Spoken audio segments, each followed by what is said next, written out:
y'all, I'm Kitty, and this podcast is mine. Missing, murdered, unidentified in New England. I cover cases from the New England states of Connecticut, Maine, Massachusetts, New Hampshire, Rhode Island, and Vermont. Each episode takes place over the month of each year between January 1st, 2010 and December 31st, 2020. And based on sources, some episodes will be long and others will be short, as these cases don't generally have much information available. All of the research, scripting, opinions, and mistakes herein are my own, and I will offer updates and corrections as needed. I do not trigger warn for wounds, as they are a necessary part of the narrative. I will trigger warn for such topics as suicide, animal death, etc. as needed. Now with that, please listen in as I give you an update on Lynne Melk Brennan, featured in October 2010's episode.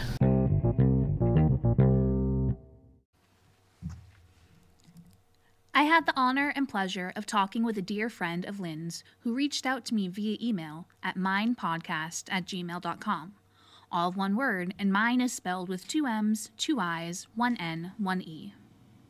We took some time to discuss who Lynne was as a person, and I can tell you she sounded like a kind, warm-hearted, amazing woman.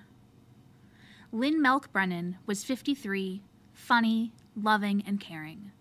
She was the mother of 3 sons, aged 27, 24, and 22, and had 4 sisters, 1 brother, played guitar, and was a teen model in American Girl in the mid-1970s.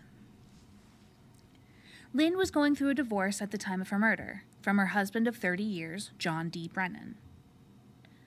Lynne received help from the Domestic and Sexual Advocate Center Bridges in Nashua, New Hampshire, who can be reached at 603-889-0858 if you need their help.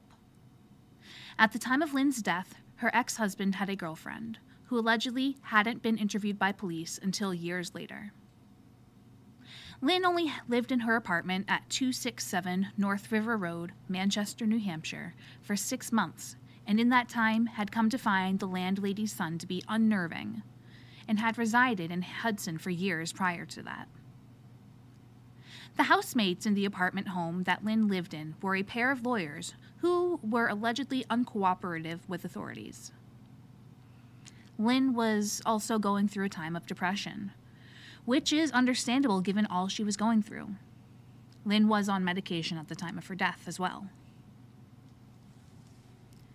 The last time Lynne was seen in public was at 75 Webster Street, Manchester, New Hampshire, formerly Bunny's Souperette, at about 3:29 p.m. on October 4th, 2010.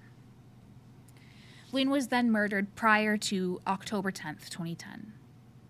Lynne's family doesn't know the date that Lynne actually died, and Lynne's car is still in police custody, these 12, 13, now 14 years later, and neither can be disclosed nor returned, as these facts might compromise the case. A friend called the police for a welfare check, as nobody had heard from Lynne in 1 week. Lynne's body was discovered on October 11th, 2010, and decomposition and putrefaction had begun. The crime scene was not originally considered a crime scene, and therefore not secured at the time Lynne was discovered, and allegedly had 92 people, 92 people traipsed through Lynne's apartment after she was found. Can I just tell you how infuriated that makes me? There is a rumor of a serial killer who had been in the area when Lynne was killed, who is a Black Widow love killer type killer who struck those they met in hopes of love.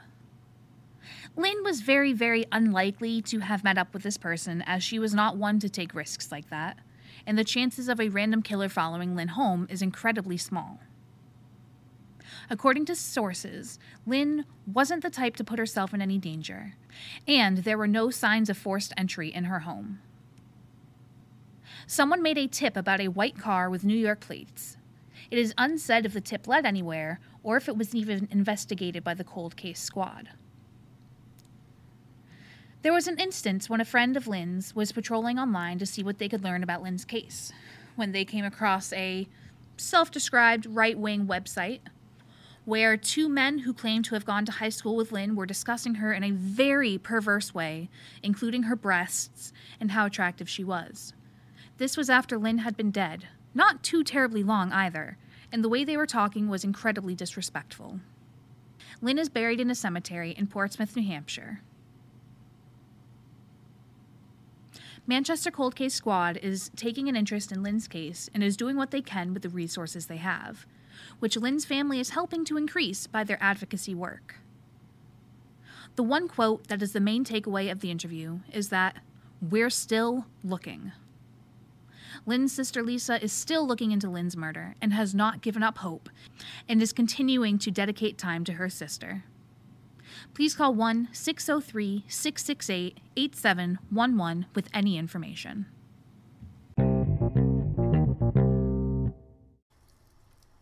If you have any questions, concerns, complaints, please email me at minepodcast@gmail.com. All one word, and mine is spelled with 2 M's, 2 I's, 1 N, 1 E. Please include what your message is about in the subject line. Later, y'all!